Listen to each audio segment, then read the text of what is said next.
You are listening to Journeys on Revolution Radio on freedomslips.com and simulcast with wolfspiritradio.com. Join JayPee, your tour guide today, on this journey of discovery from the known to the unknown in search of enlightenment, knowledge, and truth.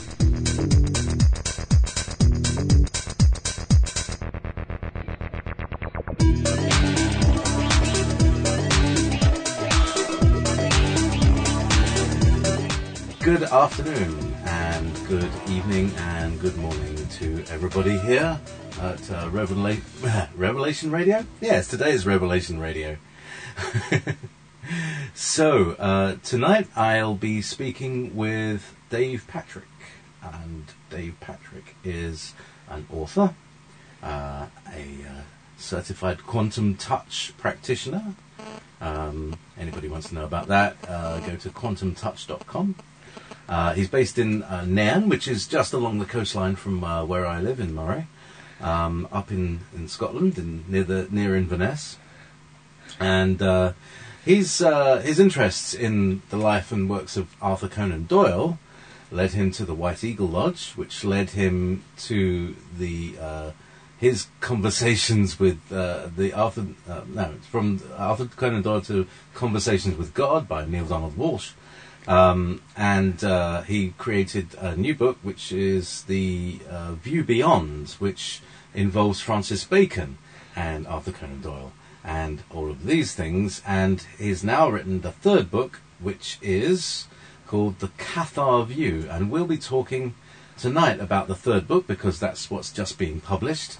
And if you want to refer to a website, this is thecatharview.com. I'll spell that. CATHARVIW.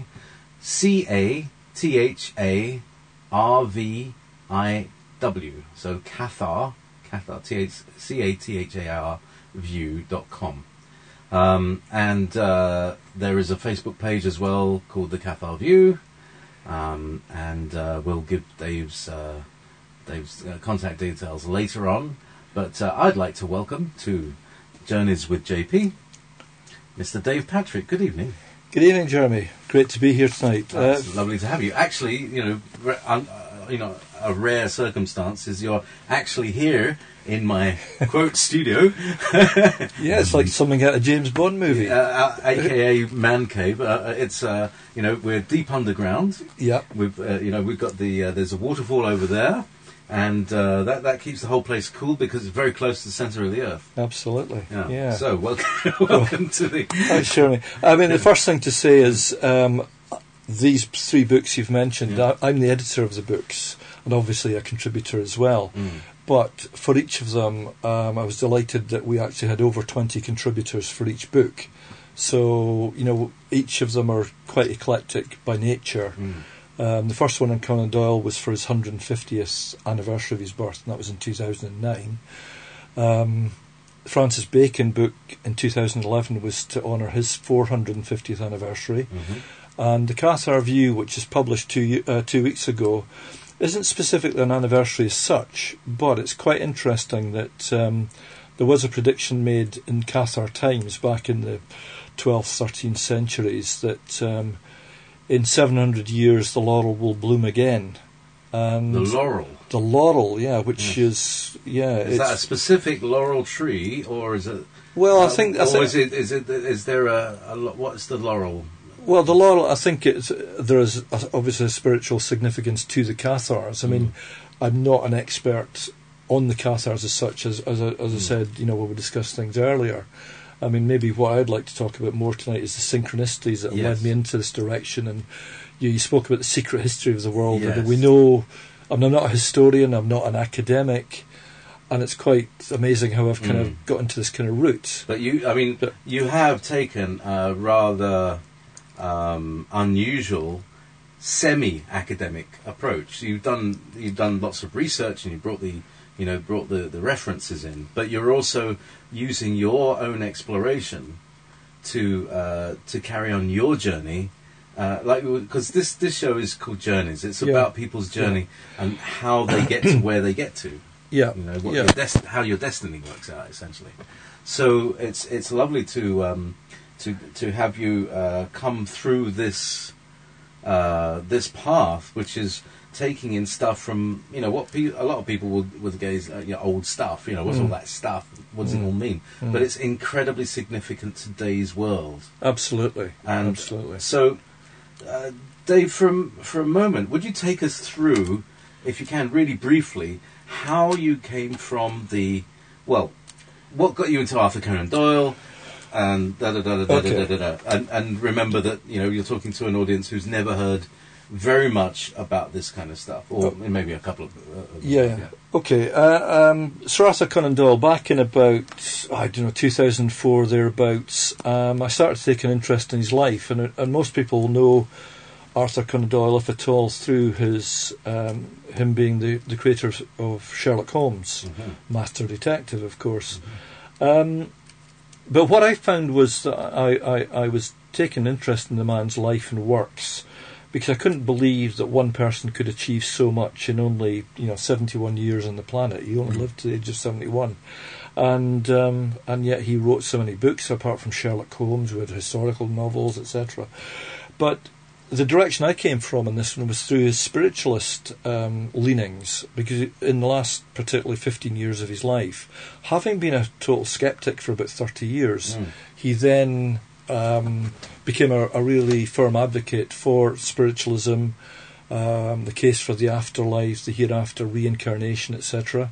And remember, Conan Doyle was a scientist, he was a doctor, so it wasn't some kind of namby-pamby, spurious kind of away with the fairy stuff, and I also felt that he'd got a bit of a bad press from conventional media. He'd got into spiritualism because he'd lost his son and his brother in the First World War.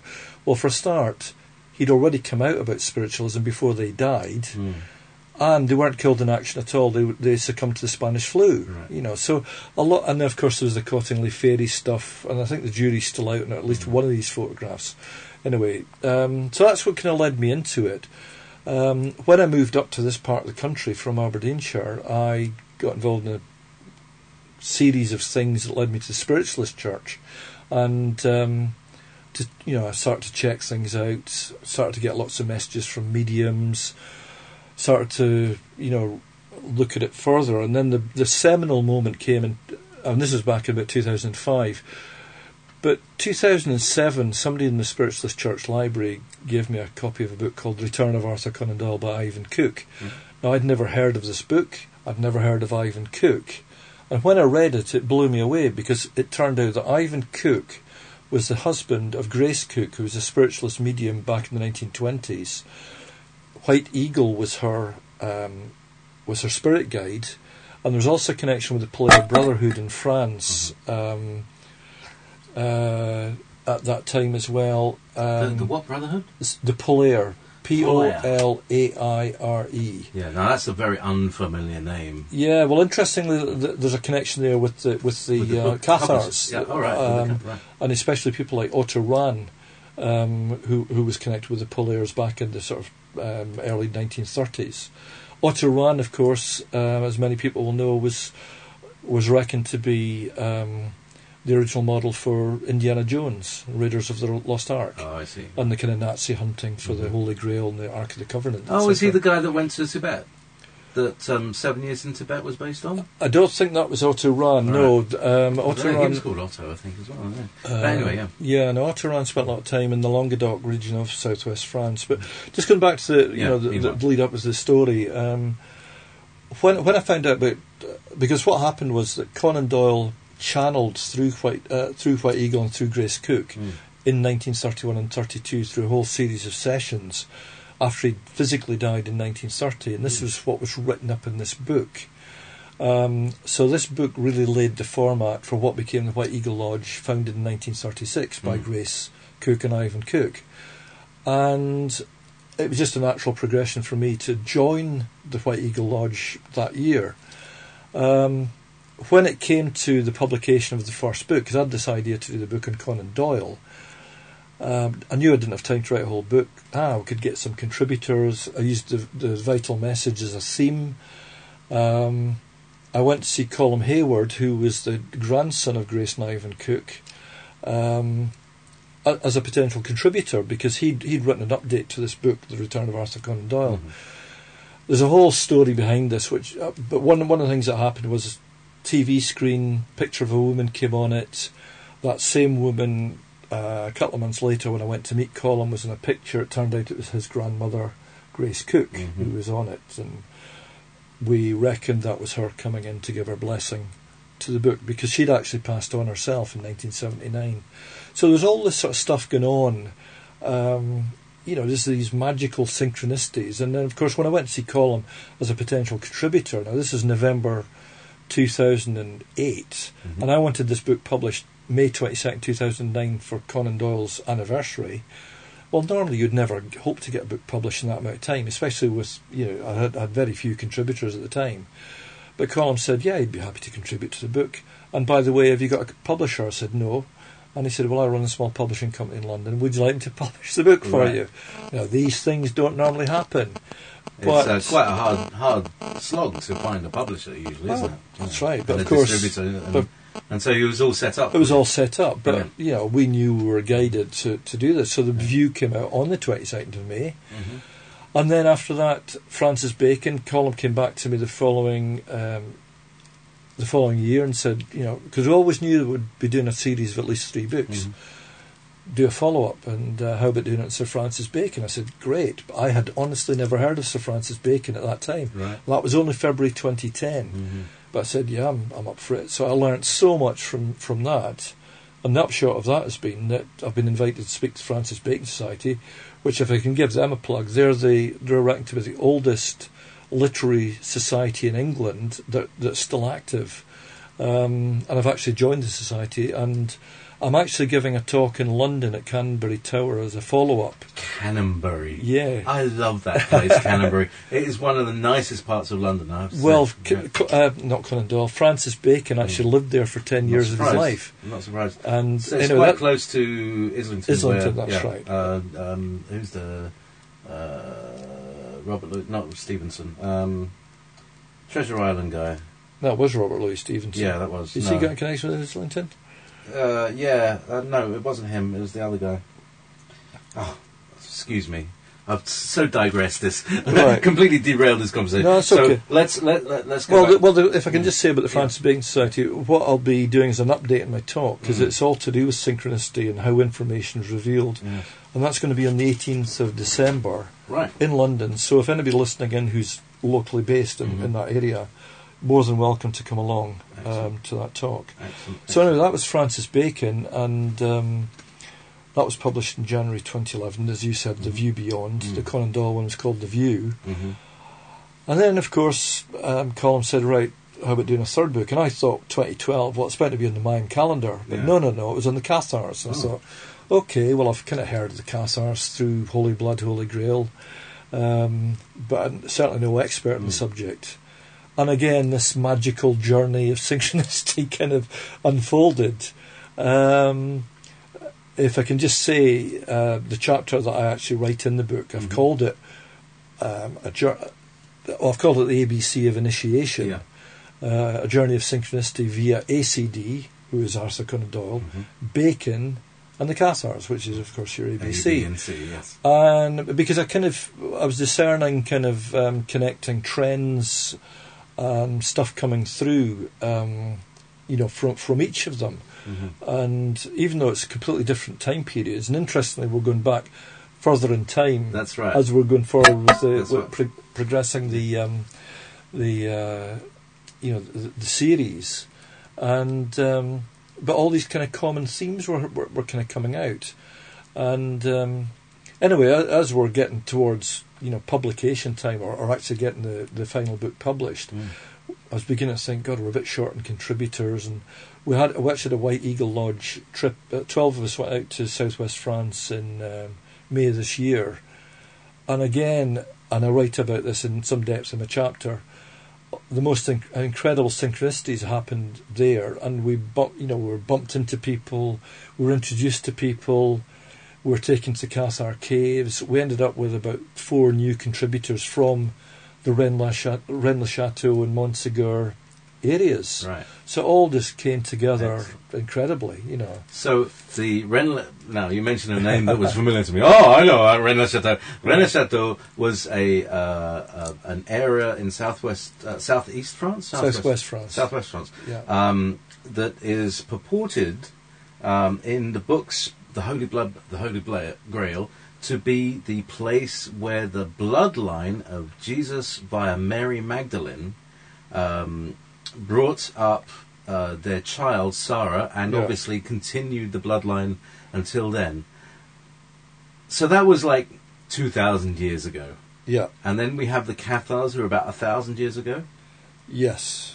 Where do they come in, and how does that? Can you connect those events all the way back up to today? Or is that too much of a hard question to ask? Well, it was. It's a huge question, and it's, as I say, I'm no expert in the Cathars. I can only tell you what I've kind of picked up along the way. All right. So we've only got 45 minutes, so we can't do the huge thing. So, well, as far as I understand it, there's still a bit of debate about whether the Cathars originated from Bogomils in Bulgaria and through some of these other Gnostic streams, or whether they actually started off primarily in southwest France. I mean, that Languedoc region was a real kind of maelstrom of cross currents of people from different tribes and different religions and different races crossing over. But what was interesting, when we were there, it was actually a guy, Christian Koenig, who looks after the Gedal house in a place called Ussat-Laban, where a lot of the Cathar initiation caves are. Well, they're nearby. And when he took us into the area, I mean, what struck me was the kind of the serenity of the place. When you imagine the Holocaust that went on, and we'll discuss that in a bit of detail in terms of the amount of Cathars who were actually killed for their, quotes, heretical beliefs. Yeah. And yet this landscape is just so magical. And, as Christian said, that we had this cross flow of people, the Moors from Spain and North Africa, and the Phoenicians and the Jews, etc. But they were all living in peace and harmony. And then suddenly it all kind of, went wrong. Now, the connection with rennes-le-chateau, because you could say there's almost like two distinct stories here, and do they actually meet? Because a lot of people will know the rennes-le-chateau story through Henry Lincoln and Michael Bagent and the Holy Blood, and Holy Lee. Grail series. Which came out in 1982. Now, I'd actually read that book when it first came out, and I was very interested at that time. All I know is that there are rumours that, Berenger Saunier, this treasure that he found, was it Visigoth treasure that came from Rome being plundered back in the 5th century? Was it Templar treasure? Yes. Was the Templar treasure somehow connected into the Cathars? Was it indeed physical treasure? And I think there's still a lot of these unanswered questions. I mean, one of the things... Still mystery around it. Yeah, because you get all these books coming out, and they're all saying, the solution to this mystery, and then you read it, and then you think, well, no, that's not are we any the wiser? Maybe if I can bring Grace Cook back into the equation here, because Grace, can you hear us? I'm sure she will be able to hear us, but she went with the Polaire Brotherhood in 1931 to... she was guided by White Eagle and the Great White Brotherhood. I mean, just to explain that White Eagle always professed to be just a messenger, and he was a messenger for the Great White Brotherhood. Now, again, when you mention the Great White Brotherhood, that has mixed appeal for people. On the one hand, yes, they're for the light, and on the other hand, oh no, they're all part of the dark stuff. Yeah, they're part of the New World Order. Well, exactly, and and all I can say is that being a member of the White Eagle Lodge, and I'm again no expert, but I know that White Eagle and what's going on through that route is definitely working for the light. I'm not going to try and convince anybody. I just kind of know that. Yeah. And why would I be doing this if it's not for the light? Because by God, we need the light to be coming through now, and it is coming through big style. It certainly is. I mean, all these scandals that are coming out in our daily world, people finding out new stuff about old misdeeds are, it's coming right out, especially in Britain at the moment. Yeah. So it's a kind of it's quite an exciting time for all this to come together. So you're coming in and you're bringing another thing into the mix, which is the Gnostic Cathars, right? So do you want to talk a little bit about what the Cathars, where they were at? They weren't liked by the big church. No. Why? No. Well, basically, the Cathars had a very sort of simple philosophy. I mean, they didn't worship in churches as such. They either worshipped in the open air or in caves or whatever. And they had a profound dislike for all the kind of pomp and greed and arrogance of the clergy of the day, which, of course, was the Roman Church. Yes. And they also had they were classed as heretics. Because they believed in two gods. One was the good God and one was the not so good God, or the evil God, or whatever you want to call it. The good God was, for them, it was the spiritual realms that was the reality of life, and that we were just on earth to be kind of immersed in matter, to kind of learn our lessons, but the real journey was in the spiritual level.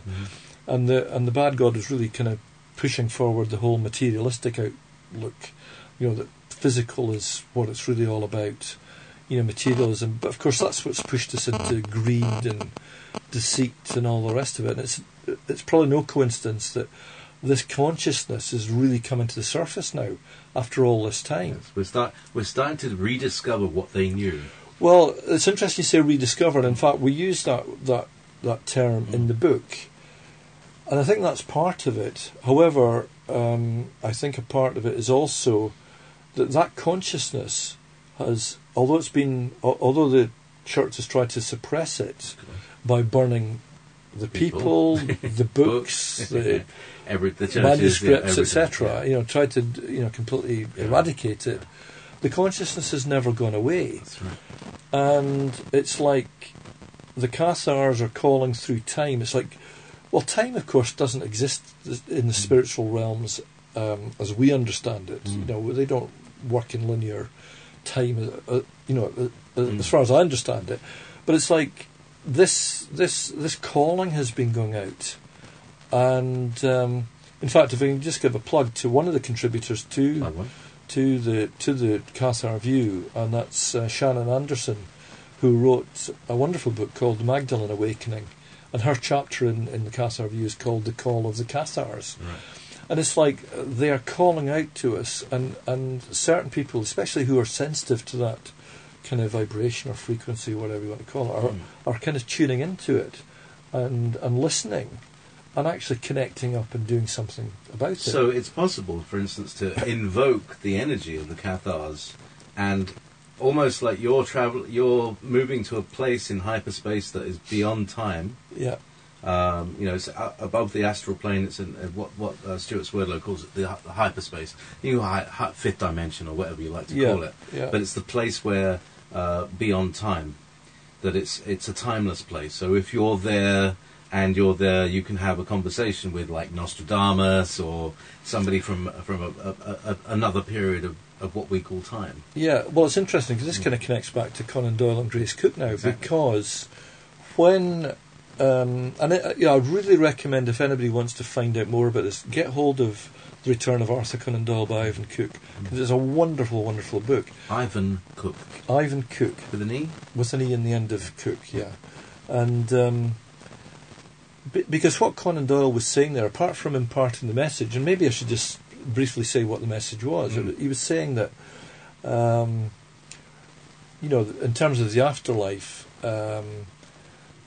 what he said during his physical life was on the right track, but it wasn't the full story. But he was really saying that be careful what you think during your physical lifetime, because that's what's going to create what you end up with in the hereafter. More what you think than what you actually do, which is quite interesting. But not only that, he said that we didn't have to wait till we physically died before we brought heaven to earth, or went to heaven. We could actually bring heaven to earth in the physical reality. And live it, yeah. Yeah. And not only that, but that death was not the kind of taboo that we've all been brought up to believe. That it was actually just a crossing over into a different dimension. You shed your physical body, but your consciousness then lived on as part of your eternal soul. So now, why am I connecting this back to Grace Cook to Conan Doyle. Because we're talking about timelessness. Yeah, well, what he said, and it took me a little while for it to really click with me. He was saying that how difficult it was for him to communicate from the other side, because what it required was was for Grace Cook to step her way up through the astral plane towards the celestial plane, and for him to kind of like step down. Yeah. To meet at a very high level to have that communication. That's right, because that's what they call, in the parlance that is used currently in these shows. We're talking about like the 6th or 7th dimension. Absolutely. He comes down from the higher dimension, she comes up. Yeah. Because the trick is to come through the astral plane unscathed. Yes. without everything distorted. Because so much, when we talk about channeling or clairvoyance, it's people not getting any higher than the astral plane. Absolutely, and getting stuck and getting entities. And that's why, a lot of it falls into disrepute, and of course people just sort of immediately dismiss spiritualism or mediums because they look at the bad stuff and that's it. Yeah. And I think once you start to look at it a bit more closely, and check it out with other things as well, because it's very easy to kind of look at things black and white. You have a label, spiritualism or whatever. And like a lot of the kind of research into these areas, you've kind of got to do the work. Check things out. Like I said, when I came across information that purported to be about Conan Doyle when he lived, but why he got into spiritualism, when I actually checked it out, the conventional wisdom turned out not to be true. But that's the kind of stuff that's still being touted out in the media. And of course that's why people still say, spiritualism, blah, blah, blah. Yeah, it's lazy thinking. It is. It's and journalists are the worst people at that, because, if a journalist has a story, they'll just go straight to the files, pick out what it is, and they've got a prejudgment there. It's already, the opinion is already formed before even the journalist gets to it. Yeah. So, that's where the agenda comes And it's not just that. I mean, even in academic circles, you end up with this kind of closed loop of academics, and they're all just cross-referencing their own material. That's right. And therefore just never... kind of floating in space somewhere. And then you end up with, there's a vested interest to keep that kind of reality going. And anything that comes along that's going to challenge it is like, they'll just try and knock it back. I mean, just to give you an example of that, when I was coming back from our London launch, I was sitting in the train, a couple of guys behind me who had just met for the first time by the sound of it, and I just happened to listen to a conversation. It turned out they'd both been archaeologists, or they'd done archaeology training at university, and they were having a laugh about these wacky theories about Atlantis and stuff, and how, in their classes they were kind of shown these series and these theories, and then shown why they couldn't possibly be true. And I thought, I didn't interrupt, but I felt like saying, well, what about the Austrian guy, I forget his name, but who came up with the tectonic plate theory back in the 1915 or whatever, and he was lampooned at the time.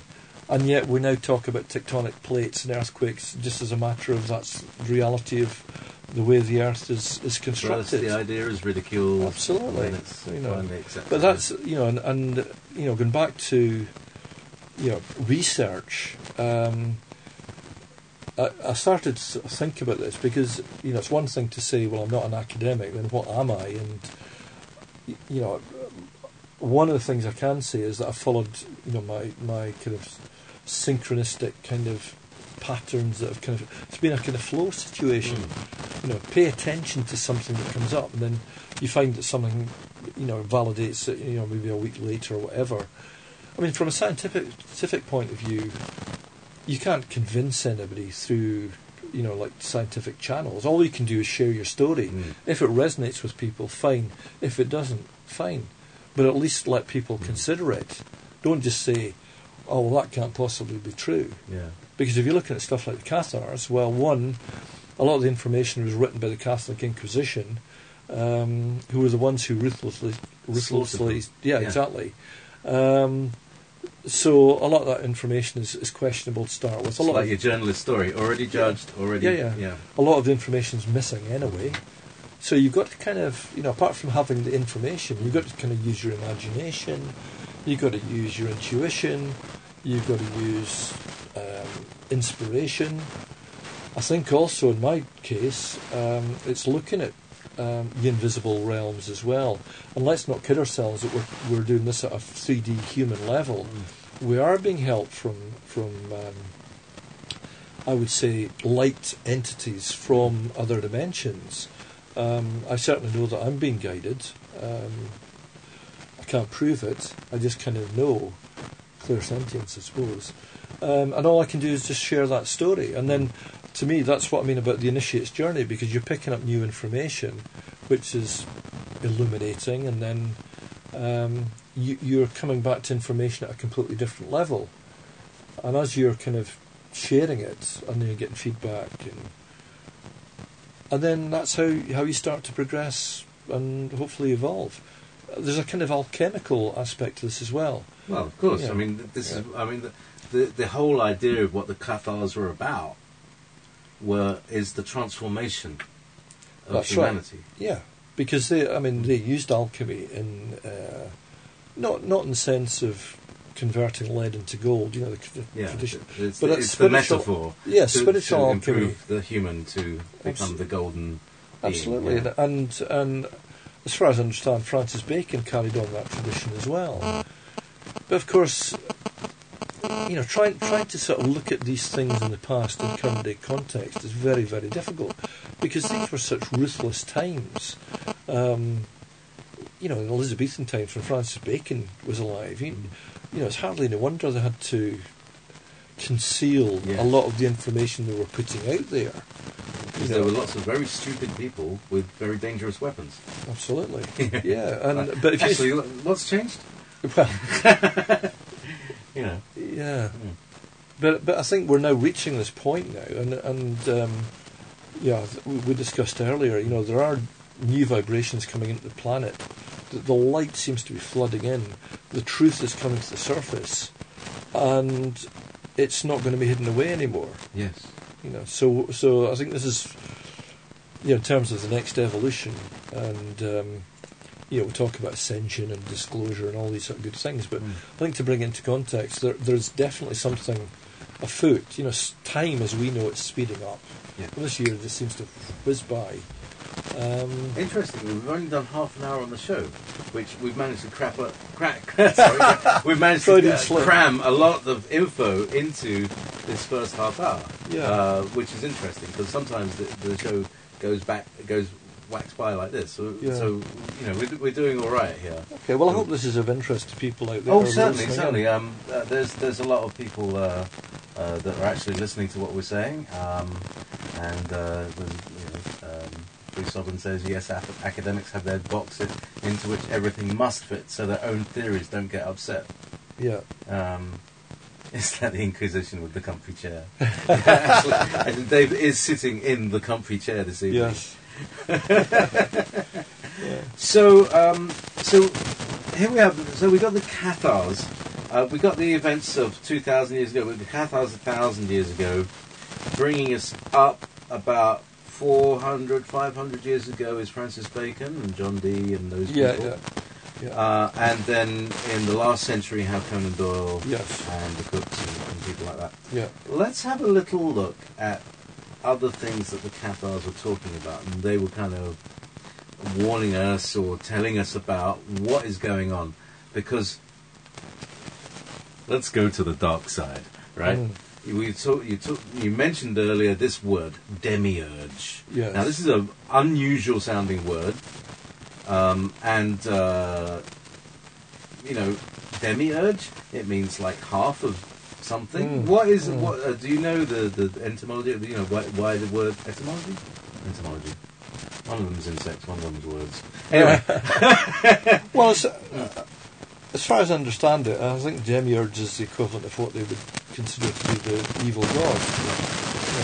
The god of matter. Mm-hmm. And I presume you want to sort of mention about the archons here. Oh, absolutely, yes. Because, again, this is what I was saying earlier about paying attention to things that come up in quick succession. Yes. Because I had never heard of archons. And just to explain to people, it's spelled ARCHONS. Until about maybe 3 months ago, I stumbled across it in a YouTube video. And I can't remember the guy's name, but it was a Welsh writer, Keith Wheeler. He was talking about them, and I thought, okay, it sounds a bit kind of interesting, but I wasn't totally convinced. And then, having relocated back up here from England, I bought a book on the Rosicrucians in a second-hand bookshop down in a place called Findon. Harrowden Books is the name of the place. A very, very fine second-hand bookshop near Wellingborough in Northamptonshire.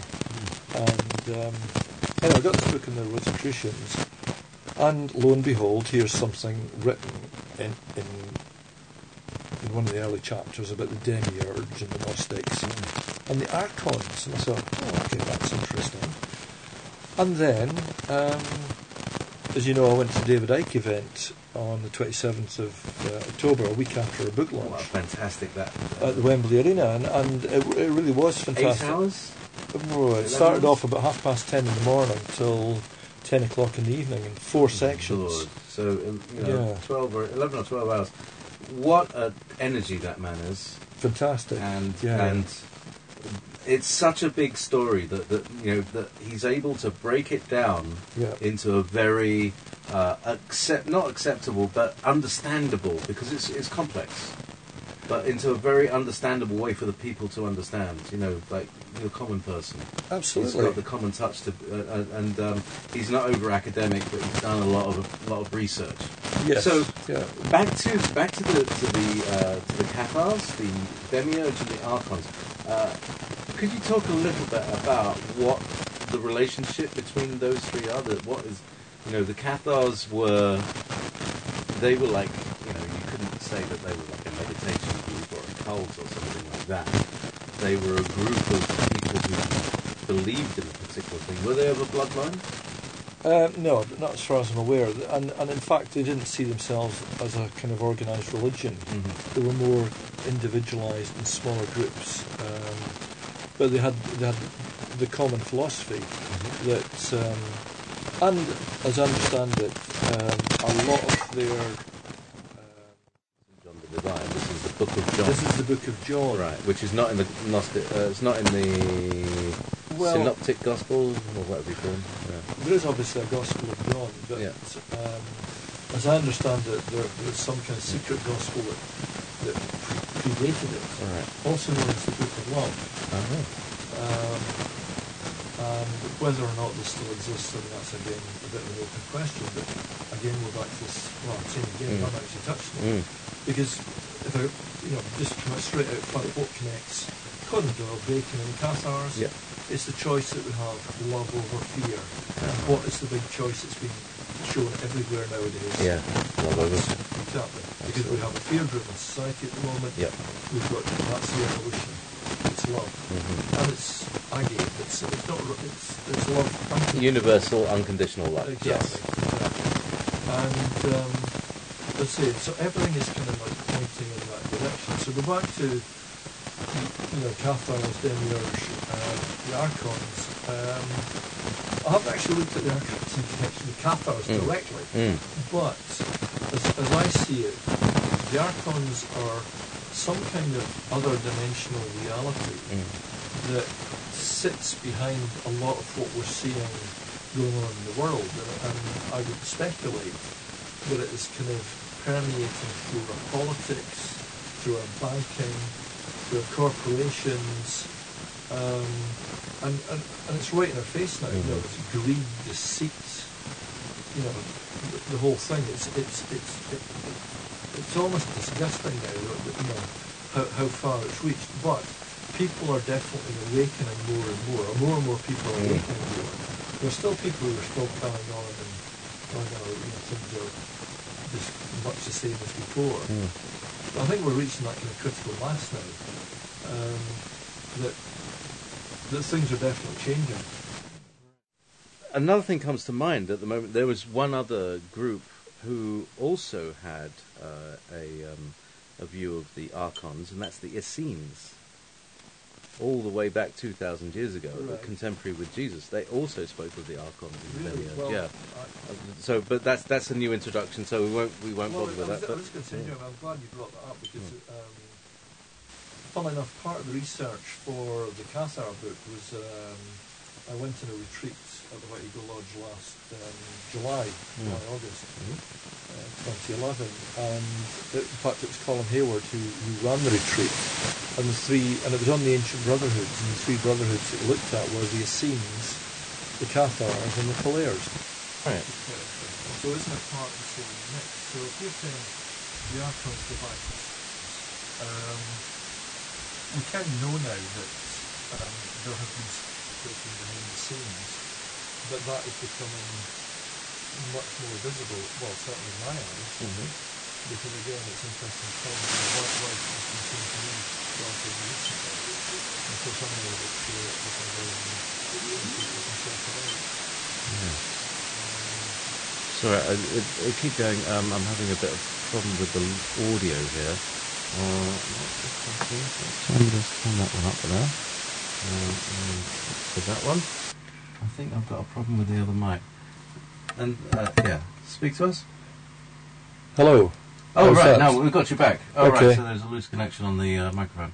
Right. Okay. So sorry about that. So back to the Cathars, the Archons, and the Essenes and their Archonic connection. So what it seems like that the Archons are.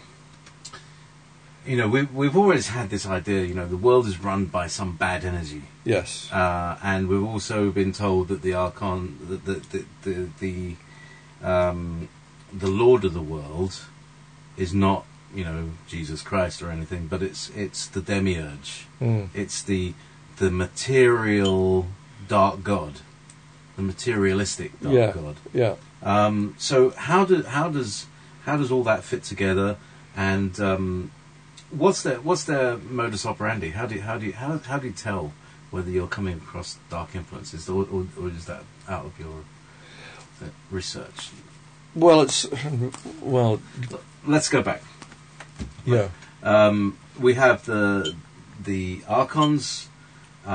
This talked about by the Essenes. We have the Archons talked about by the Gnostics, and the Cathars. And the Rosicrucians. And they all talk about these people, these beings, but we're never really given an idea of who or what they are. Except now, we're told about reptilians and greys. Well, that's right. And of course that's, I mean, just going back to David Icke, I mean, a lot of people say, oh yeah, I can take a lot of what David Icke says, but when it comes to the reptilian bit, it's a stretch too far.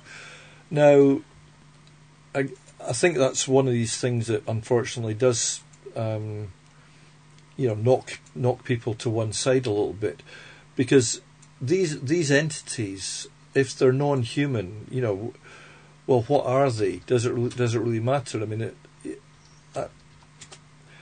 it's very hard to put into words. But if they're working from, say, a fourth dimensional reality and we're in 3D, then obviously, that they're going to have a certain power over us.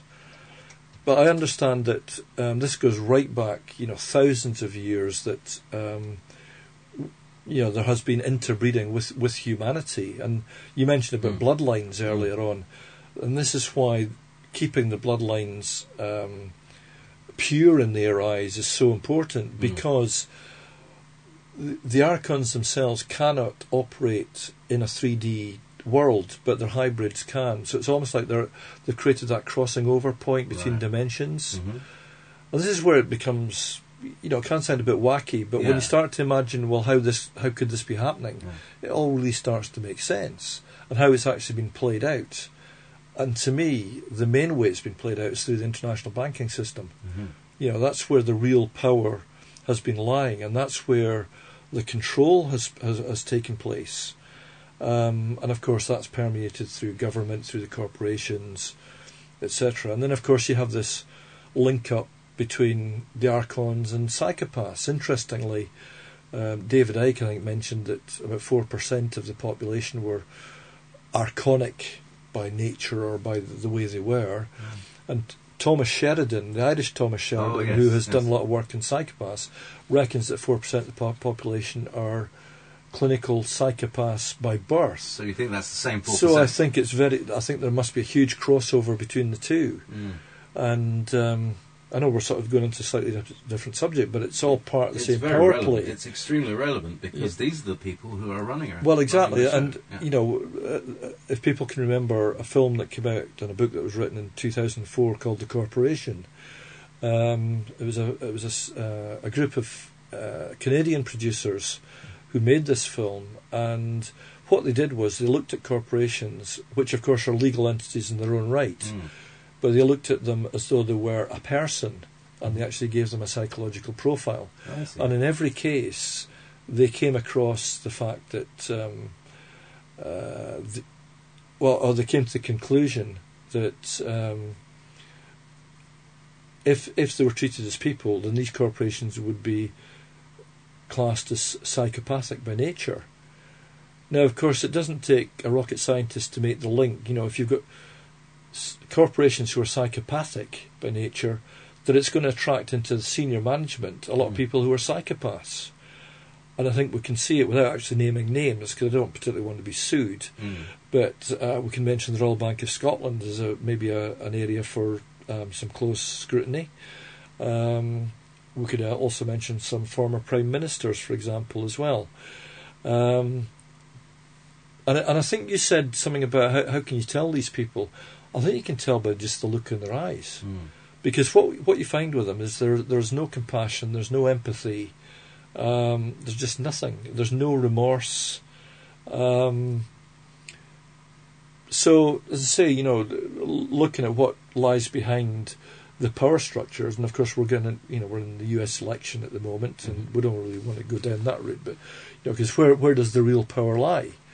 Well, it says nothing to do with Obama and Romney, exactly, because they're just puppets of something that's going on behind the scenes. You know, whether they want to call it the Bilderbergers, the Committee of 300, blah blah blah.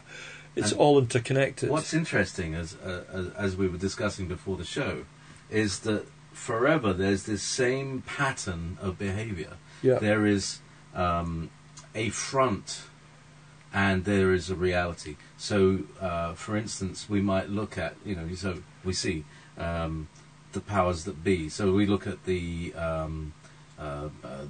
presidents, and behind the presidents is this committee of 300, or the Council of Foreign Relations, or Trilateral Commission, and all that. And then behind that is the 300 families, and then behind that is the 12 families, and behind that is the Jesuits, and behind that are the Archons. Yes, It seems, it's like Russian dolls. Yes, and right in the middle, the tiny little nugget, the kernel, is this fourth dimensional, other dimensional creature, which we call the Archon. Yeah. So, well, I have a theory in this one, if I can maybe just go ahead. That if we're talking about ascension into fourth and even fifth dimension, well, from a simplistic point of view, does that not mean that we have the potential to transcend the dimensionality of the Archons and actually move beyond and actually see them for what they are from a higher vantage point? Here is a very interesting moment, because according to some of the guests that I've had, a gentleman called Tolek, who's an Andromedan contactee. Oh, right, okay. Yes. He was saying that at this moment, in this year, we're moving through the fourth dimension. Yes. And so I think what you're saying is actually quite right. That the reason that we're seeing all these paedophile scandals, all that people are actually seeing the voting that is being rigged at the moment in order to get Romney in, because he's the one who went to the Bilderbergers meeting. It's very, very plain to us now, and there are a great number of people who are getting this idea that we have a shadow behind what we're seeing. And it's interesting that at this moment we're now looking behind the shadow. It's like the theatre has moved. We're no longer on the stage. We're now looking backstage towards the audience. We're seeing the outplaying of these plans that they've made. Yes. Who's the actor behind the mask? Well, that's right. And I suppose another kind of, in a sense, challenge for me, or paradox, or whatever you want to call it. And I share this in my chapter in the Cathar View, and I speak about it quite openly. After I'd edited the first book, The View, in a channeling session with Shirley Kildare, who's a friend and who's also a contributor to The View, She brought in, purportedly, Sanat Kumara, whom I'd not heard of at that time. And I was told that this work that I was doing on The View was a dry run for the real work they wanted me to do. They being, as I understood it, the Ascended Masters, whom I knew very little about at that point in time. This is about, back 2009. And a lot of the information I know I've been guided through, but of course a big question mark for me is, well, if we've got these guys in the Great White Brotherhood who have got these higher dimensional capabilities, why are they not sweeping away all this archonic and dark stuff? But there seems to be something that's challenging humanity. It's almost like we've got to step up to the plate, to use that metaphor. You are absolutely spot on. That it's something to do with our evolution. We have to come up with it. Yes. And actually, it's not the men, it's the women have to step up now. And this is, and the men find an aspect of balance as well. That's right. Yeah. But it's like even the men can't tell the women to do things because that's still domination. Yes. The women need to recognise it in their hearts and to actually speak out and step up and basically the women have to say no more. Yes. And that seems to be the message that's coming through. Dave, we've got about 7, 8 minutes now. Okay. We'll hear a little beeping sound like a telephone when the show's over. Well, so why don't you just take us out? Okay, well, it's interesting again, we talk about women, the whole, as I said, about Shannon Anderson's book, which I really recommend, The Magdalene Awakening. Again, Mary Magdalene's coming through so much, and she's coming through the Cathar line, coming through the rennes-le-chateau. The church in rennes-le-chateau is to Mary Magdalene. Yeah. Very interesting church, well worth a visit. So we've got all this kind of, this really positive, loving wave that's coming through. And to me, it's unstoppable. Maybe on the banking side, if I can just reflect on something, I don't know if I said, but a few weeks ago I was brought in at the last minute to a panel discussion at the Wigton Book Festival. And it was a great opportunity to be involved, because it's now the biggest book festival in Scotland, alongside Edinburgh. And the panel was discussing, or the theme was, Inside the Minds of the Bankers. And I thought, well, that's a great opportunity. And it turned out one of the guys in the panel was an ex-Barclays Bank guy who's now the business editor of The Spectator. Of course, he was taking a kind of bankers kind of, basically saying, oh, they're just like the rest of us, and it's just they couldn't manage risk and all this stuff. And of course I took a completely different view, and I brought in the psychopathic bit in the corporations. What do you expect? And I mentioned about the criminalisation of the world banking system, and he said, oh, you can't say that. They haven't actually been brought to up for any crimes. I said, well, but if you look at LIBOR rate rigging, that's criminal. Yeah. And the gold salting. Yeah. And he said, no. He said, because they were all doing it, they were cheating, but it wasn't criminal. And that's the kind of culture, that's in all its aspects that we have to sweep away now. And it's down to every single one of us. Yes. We can't expect them, whoever them is, come and save you. We have to save ourselves. Yeah, exactly. It's not a question of saving. Yeah. It's a question of waking up and, looking at life and saying, life could be so much better once we break free of this matrix. The matrix is true. We have been living in this closed down, shut down matrix. Phased gravitation wave, apparently. Oh well, okay. I'll take your word for my that. Guest on Sunday, high scientist. Anyway, right. But But one of the other things I was going to say, I made the point that where we've got to with the world banking system, we're not going to incrementally shift away from where we're at now. All the austerity measures and what have you aren't going to make one iota of difference, because the world's completely bust. Yes. We've got derivatives swirling around of, a quadrillion plus or minus, dollars, pound, doesn't really matter, of paper value, but are actually worthless. So any kind of austerity is just, it's just rubbish. It's all a fake. Of course, it's just a big illusion. Yeah. So what we, and I'll say this to listeners as well, what we are all being asked to do now, when I say about stepping up to the plate, is to say, we know things are going to change, we know things are going to collapse, don't be fearful of it. Keep optimistic. Do what you can with positive, loving intent in your sphere of influence. And then, we've got to decide what can we co-create in its place. Absolutely. And we're not co-creating this on our own. We have, as I say, these positive entities from the other realms, whether we call them ascended masters or whatever, who I generally think have been coming in to, overlight us at, key parts of our development. We're talking about Saint Germain or, other masters, Hilarion or exactly, Kutumi or all these guys, yeah. Sananda, and I mentioned about Sanat Kumara, and I've understood a bit more about it. Oh, by the way, for the people, Sanat Kumara is the name of the planetary logos. Yes. Logos means the word. In the beginning was the word. Yeah. In the beginning was Sanat Kumara. He's the overarching spiritual representation of the divine part of the planet. Yes. Yeah, is that right? Yes. Yeah. Oh, the Ancient of Days was the another Ancient name. of Days, Babaji, Maitreya is his current incarnation, and all these things that are, he was Jesus in those days. He was the Buddha. He's all of these characters. They're all incarnations of the planetary logos. Okay, well, I can't comment on that because I don't have that level of expertise.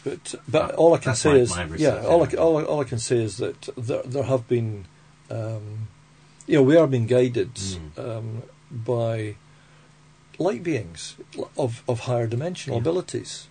Yeah. And Conan Doyle. If we go full circle and go back to Conan Doyle, as he's moved to the other side, we know that he is definitely an ascended master. And he is still working with us to show us the way. And isn't it interesting that Conan Doyle, through the Sherlock Holmes movies, the Sherlock Holmes TV series, Bacon with the Shakespeare question coming out now, who wrote the Shakespeare plays? Dave Patrick, thecatharview.com. This is the end of the show. Thank you very much for coming in to this Journey's studio. Thank you very much, Jeremy. It's been a pleasure. It has indeed. God bless you all.